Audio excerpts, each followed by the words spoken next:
Hello everyone, my name is Arif and I have brought you one more confusion. Means I am going to solve your one more confusion. तो देखते हैं आज के topic क्या है। आज जो मैं आपको पढ़ाने जा रहा हूं, अक्सर इसमें लोग कंफ्यूज होते हैं कि इट्स मी बोले या इट्स आई बोले। इसको समझने के लिए आप कंप्लीट वीडियो देखना, तो जाके आपको कंप्लीट अंडरस्टैंडिंग मिलेगी इसकी। चलिए, लैंग्वेज, इंग्लिश लैंग्वेज जो है ये दो तरीके से बोली और लिखी जाती है। स्पेशली लिखने बोलने की बात करें हम तो formal and informal. Formal basically written English, जो फॉर्मल बेसिकली आजकल रिटन इंग्लिश तक ज्यादा महदूद रह गई है। Informal conversational English. सबसे पहले हम फॉर्मल इंग्लिश के पॉइंट ऑफ व्यू से देख लें। फॉर्मल या रिटन इंग्लिश में जब हम बी का use as a linking verb करते हैं, बी मेन वर्ब की तरह भी यूज होता है और ऑक्सिलरी वर्ब की तरह भी यूज होता है। तो बी का यूज जब मेन वर्ब लिंकिंग वर्ब की तरह किया जाता है तो बी अपने साथ सब्जेक्टिव प्रोनाउन लेता है। सब्जेक्टिव प्रोनाउन से मेरा मतलब है I, we, you, personal pronoun की कैटेगरी एंड सो ऑन। मैंने कुछ एग्जांपल्स लिखे हैं, let's see that. It's I who have to do all work. जी हाँ, it's I who have to do all work. Be से मतलब है is, am, are, was, were, being, been, ये बी के ही रूप है। इंग्लिश में बेसिकली इंग्लिश जो वर्ब्स होते हैं उसकी 5 फॉर्म होती है, जैसे गो, वेंट, गॉन, 3 फॉर्म हो गई। गोइंग 4th फॉर्म कंसिडर किया जाता है एंड गोज को 5th फॉर्म कहते हैं। बहुत सारे ग्रामरियन इसे 3 तक ही सीमित रखते हैं, फर्स्ट, सेकंड और थर्ड, गो, वेंट, गॉन। ओके, वो अलग अलग नजरिया है अलग अलग ग्रामरियन का, लेकिन बी 8 होती है। Is, am, are, was, were, been, being और खुद बी 8 फॉर्म बनाती है।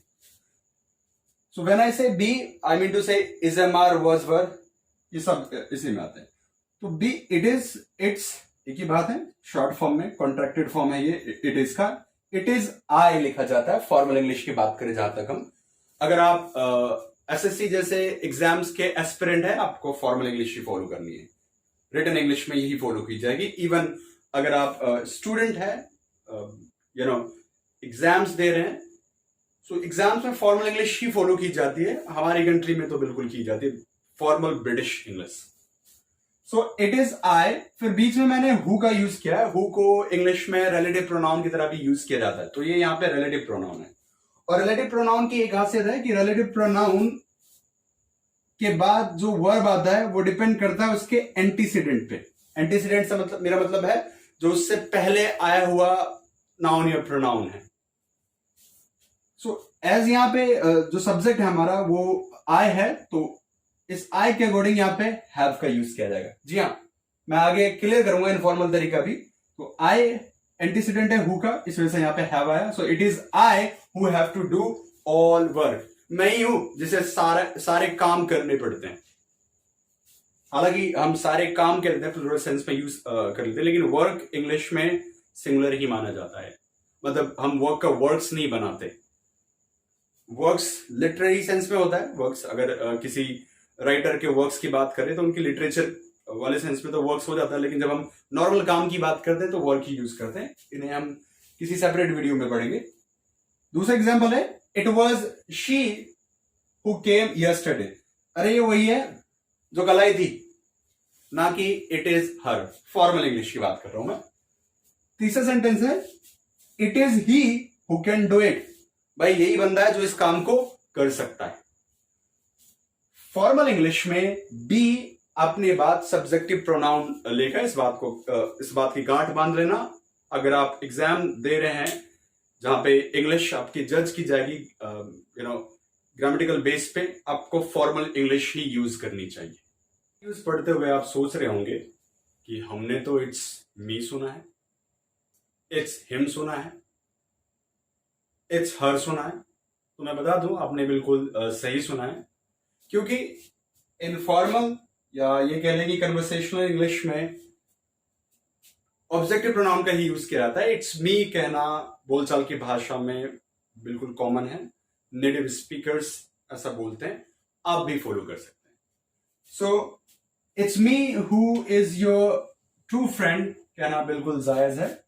यहाँ पे जैसा कि मी ऑब्जेक्टिव प्रोनाउन की तरह यूज किया गया है, तो यहाँ पे जो वर्ब है वो हु के हिसाब से ही लिया गया है। So who is your true friend कहना ही सही होगा। अगर ये फॉर्मल इंग्लिश में अगर आप लिखने में यूज कर रहे हैं इसको, तो ये बनेगा it is I who am your true friend. जी हाँ, क्योंकि फॉर्मल इंग्लिश में हु रिलेटिव प्रोनाउन होते हुए अपने एंटीसीडेंट के हिसाब से वर्ब लेता है, लेकिन बोलचाल की भाषा में it's me who is your true friend कहना बिल्कुल जायज है। वैसे ही it was her who helped me, वही थी जिसने मेरी मदद की थी। It was her who helped me in my tough time. या it is you who is responsible for it, आप ही हैं जो इसके लिए जिम्मेदार हैं। इसी प्रकार अगर इसको आप फॉर्मल इंग्लिश में बनाएंगे तो यू की बात कर लें। यू का सब्जेक्टिव और ऑब्जेक्टिव प्रोनाउन समान होता है, यानी कि जैसे आई का मी बनता है, वी का अस बनता है, यू का यू ही बनता है। तो फॉर्मल इंग्लिश में ये होगा it is you who are responsible for it. बोलचाल की भाषा में it is you who is responsible for it कहना बिल्कुल जायज है।